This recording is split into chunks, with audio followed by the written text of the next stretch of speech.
قیامت کے دن نہ پیسہ کام آئے گا نہ اولاد کام آئے گی، صرف وہ کام آئے گا جو دل قلب سلیم لے کے آیا، جو پیور ہارٹ سبمٹڈ ہارٹ لے کے آیا۔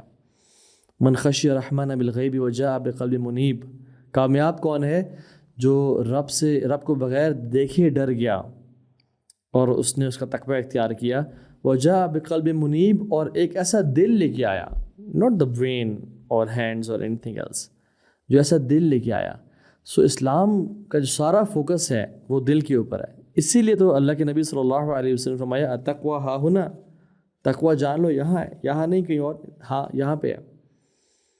اور پھر آپ نے ایک اور چیز فرمائی، الا وان فی الجسد مضغہ، جان لو کہ تمہارے جسم میں ایک لوتھڑا ہے، ایک پیس آف فلیش ہے، اذا صلحت صلح الجسد کلہ واذا فسدت فسد الجسد کلہ الا وہی القلب، اگر یہ ٹھیک ہو گیا تو سارا جسم ٹھیک ہو جائے گا، اور یہ کرپٹ اور بدبودار یا بیمار ہو گیا تو سارا جسم کرپٹ ہو جائے گا۔ وہ کیا ہے؟ الا وہی القلب، وہ جان لو کہ وہ دل ہے۔ اس لیے تو ام سلمہ سے پوچھا گیا رضی اللہ عنہا کہ اللہ کے نبی صلی اللہ علیہ وسلم کی سب سے کثرت سے جو دعا کرتے تھے وہ کون سی تھی؟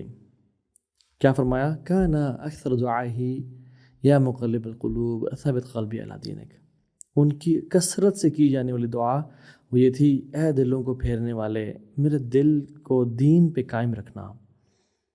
اور اللہ کے نبی صلی اللہ علیہ وسلم اور جو علم والے تھے، راسخون فی العلم، جو علم میں بہت گہرے تھے ہمیشہ پاسٹ میں، ان ہیومن ہسٹری میں، ان کی دعا کیا تھی؟ ربنا لا تزغ قلوبنا بعد اذ ہدیتنا وہب لنا من لدنک رحمہ انک انت الوہاب، یا اللہ ہمارے دل میں نہ زیغ نہ آئے، ٹیڑھا پن نہ آئے، ہم خواہشات کی طرف نہ جانے لگیں، ہمارے دل میں بری سوچیں نہ آئے، بعد اذ ہدیتنا، جب تو نے ہمیں ہدایت دے دی۔ اور یہ کس طرح سے ہوگا؟ تیری رحمت کے ذریعے ہوگا۔ وہب لنا من لدنک رحمہ انک انت الوہاب، تو بہت زیادہ نوازنے والا ہے، گفٹ دینے والا ہے، تو میرے دل کو نا اسٹیڈ فاسٹنس دے کے، تثبیت دے کے، سیدھا کر کے مجھے اس گفٹ سے نواز دے اور اپنی رحمت کی بارش مجھ پہ کر دے۔ اور جس ٹائم میں سبحان اللہ میں اور آپ رہ رہے ہیں، جو آپ ابھی لیکچر سن رہے ہو، اور جس ٹائم میں ہوں، سبحان اللہ اٹس دا ٹائم آف فتناز، واللہ بہت زیادہ کثرت سے ہمارے اوپر فتنے ٹوٹ رہے ہیں۔ اور اللہ کے نبی صلی اللہ علیہ وسلم نے اسی دور کے بارے میں بات کی تھی تقریباً، بادروا بالاعمال فتنا، فتنوں کے دور میں نا اعمال کثرت سے کرنا، زیادہ کرنا۔ کہ فتنے کس طرح سے آئیں گے تمہارے دور میں؟ کقطع اللیل مظلم، جس طرح رات کے اندھیرے چھا جاتے ہیں، رات گہری سے گہری ہوتی جاتی ہے، کقطع اللیل المظلم، جس طرح رات اندھیری ہوتی جاتی ہے اور روشنی کم سے کم ہوتی جاتی ہے، اس طرح انسان کے اوپر فتنے آتے جائیں گے، اور انسان کا حال کیسا ہو جائے گا؟ یصبح الرجل مؤمنا ویمسی کافرا، صبح ایک انسان مومن ہوگا، مسلمان نہیں کہا اللہ نے، یہ اللہ کے نبی نے صلی اللہ علیہ وسلم، ویمسی کافرا، اور رات کو کافر ہو چکا ہوگا، منافق بھی نہیں، او یمسی مؤمنا ویصبح کافرا، یا رات کو مومن ہوگا ایمان تک اور صبح کافر ہو چکا ہوگا۔ یہ حالات آئیں گے کہ جس میں دل اتنے جلدی پھر جائے گا، یبیع دینہ بعرض من الدنیا، وہ اپنے دین کو دنیا کے کچھ نہ کچھ، یعنی بہت تھوڑے سے مال کے پیچھے، جاب کے پیچھے، کسی لڑکی کی وجہ سے، کوئی نشے کی وجہ سے، کوئی ٹیمپٹیشن کی وجہ سے وہ اپنے دین کو بیچ دے گا۔ اللہ اکبر، یا مقلب القلوب ثبت قلبی علی دینک۔ میں سمجھتا ہوں کہ جتنی دعا اس دور میں کرنی چاہیے نا اپنے دل کے حوالے سے، وہ پہلے کسی اور دور میں نہیں بنتی تھی۔ اور ایک اور حدیث میں آتا ہے کہ یہ جو دل ہے نا، اسے قلب بولتے ہیں، یتقلب، یہ بالکل کبھی کیسا ہوتا ہے کبھی کیسا ہوتا ہے، گھنٹے پہلے ایمان اور تقوی سے بھرا ہوا، اور گھنٹے بعد انسان کا دل کیسا ہوتا ہے انسان کو پتہ نہیں چلتا۔ اور یہی تو اللہ کے نبی نے فرمایا، ان القلوب بین اصبعین من اصابع الرحمن یقلبها کیف یشاء، کہ جو لوگوں کے دل ہیں وہ رحمان کی دو انگلیوں کے بیچ میں ہیں، جس طرف چاہے پھیر دیں۔ اور اب دیکھیں قرآن میں ایگزامپل بھی آتی ہے، موسیٰ علیہ السلام کو جب پانی میں ڈالا گیا ان کی ماں نے، اور ماں کا پیشنس اپنے بچے کے لیے بالکل، she was about to burst, she was about to expose کہ یہ میرا بیٹا کوئی اس کو بچا لے. وہ اصبح فواد امی موسیٰ فارغا. ہم نے موسیٰ کی محبت اس کی ماں کے دل سے نکال دی. ان کادت لتبدی بھی کہ when she was about to expose کہ یہ میرا بچہ ہے اور مجھے کوئی بچا لے اس کو اور کوئی میرے پاس لے آئے اس کو. لیکن اللہ سبحانہ وتعالیٰ نے کیا کیا؟ موسیٰ کی ماں سے موسیٰ کی محبت کو نکال دیا تاکہ موسیٰ کو اللہ تعالیٰ بچا لے. لولا ربطنا علی قلبها لتکون من المؤمنین.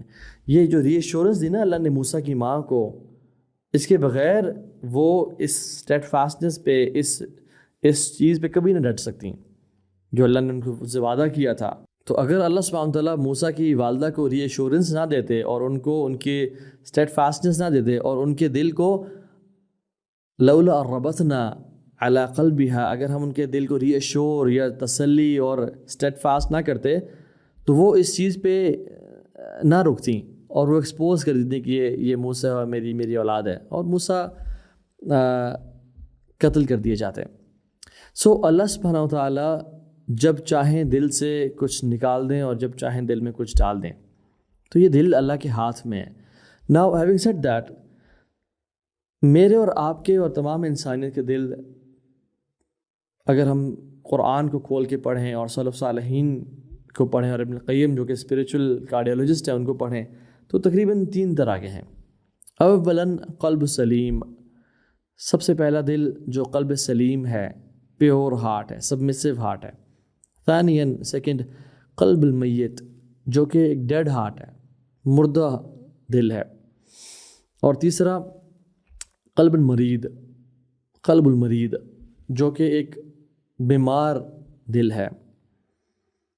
اور امام غزالی رحمہ اللہ کہتے ہیں کہ وہ دل کی مثال دے کہتے ہیں کہ ایک بادشاہ اگر اپنے کسی اچھے سپاہی کو ایک گھوڑا گفٹ کرتا ہے تو 3 طرح کے ایٹیٹیوڈ ہو سکتے ہیں. ایک بندہ وہ سپاہی ہیپی تو ہی فیلز ہیپی اینڈ خوشی محسوس ہوتی ہے but he has no regard for the king, نہ اس کو تھینکس بولتا ہے نہ اس کی قدر کرتا ہے، بالکل وہ بغاوت میں ہے. دوسرا وہ اس کو تھینک یو تو کرتا ہے اور اس کو ریگارڈ تو کرتا ہے پر بالکل بھول جاتا ہے اس کے بعد اور اپنے کاموں میں اور اپنی خواہشات میں لگ جاتا ہے. اور تیسرا جو اس کنگ کے اس گفٹ کو ریگارڈ بھی کرتا ہے اور اسی ہارس کو، اسی گھوڑے کو اس کنگ کے کاموں میں استعمال کرتا ہے، اس کنگ کو پلیز کرنے کے لیے استعمال کرتا ہے تاکہ میری پروموشن ہو جائے اور میں بادشاہ سلامت سے مزید قریب ہو جاؤں اور بہتر سے بہتری کی طرف جاؤں. رائٹ، انسان بھی ایسے ہی ہیں، جب ان کو نعمتیں ملتی ہیں خوش تو ہوتے ہیں but they have no regard for the king اللہ عز و جل. دے آر سیکنڈ کیٹیگری جو کہ الحمدللہ یا تھینک یو یا رب تیرا شکر ہے تو نے مجھے نواز دیا بولتے تو ہیں بٹ دے فارگیٹ اللہ سبحانہ وتعالیٰ فار دیٹ. اور تیسرے وہ لوگ ہیں جو اس پرائز کو، اسلام کو اور اللہ کی طرف سے بلیسنگس کو اکنالج تو کرتے ہیں اور اکنالج کرنے کے ساتھ ساتھ ان کو رب کی نافرمانی میں استعمال نہیں کرتے بلکہ رب کی فرمانداری میں استعمال کرتے ہیں وچ از ٹرو شکر. تو لیٹس ایکسپلور اور ہم پوسٹ مارٹم کرتے ہیں پہلے دل کا جو قلب سلیم ہے. سبحان اللہ، کاش یا اللہ تو ہمارا دل قلب سلیم بنا دے. اور یہ وہ لوگ ہیں جن کا دل ان کی ڈسپلن اور ان کی ٹریننگ کی وجہ سے سبمٹ کر چکا ہے ان کے سامنے اور رب العالمین کے سامنے.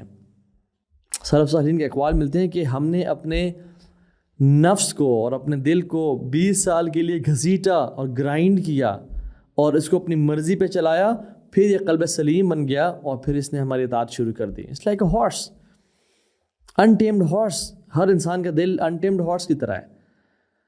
یا تو آپ اس کو ٹیم کریں گے اور ٹرین کریں گے، تھوڑا سا گرائنڈنگ کرنی پڑے گی، تھوڑا مشکل، وہ بک مارے گا، وہ چھلانگی مارے گا، وہ رائٹ لیفٹ سینٹر بھاگے گا، آپ کو اس کو ٹرین کرنا پڑے گا. اگر آپ کو رائڈنگ آتی ہوئی اور اگر ٹریننگ آتی ہوئی کس طرح سے ٹرین کرنا ہے اور پھر یہ آپ کے سامنے سبمٹ کر جائے گا. آپ رائٹ طرف کھینچیں گے ادھر جائے گا، آپ لیفٹ طرف کھینچیں گے آپ کی بات مانے گا. آپ کی حد تک کہ میں تو آئی ایم الحمد للہ polo player and I have ridden horses for a long time. تو ایک گھوڑا تھا، اس کا نام تھا فل مون، اور وہ عریبین ہارس تھا. وہ اتنا کمال کا پولو ہارس تھا کہ مجھے اس کے جو رینز تھے وہ رائٹ اور لیفٹ کرنے بھی نہیں پڑتے تھے. مجھے صرف اپنا ویٹ رائٹ کرنا ہوتا تھا، صرف ہلکا سا وزن اپنا رائٹ کرنا اور وہ رائٹ مڑتا تھا، اور ہلکا سا وزن اپنا لیفٹ پہ کرنا اور وہ لیفٹ مڑتا تھا. اور ہلکا سا میں اگر پاؤں آگے کر کے اپنا ویٹ پیچھے کروں تو وہ رک جاتا تھا. So that was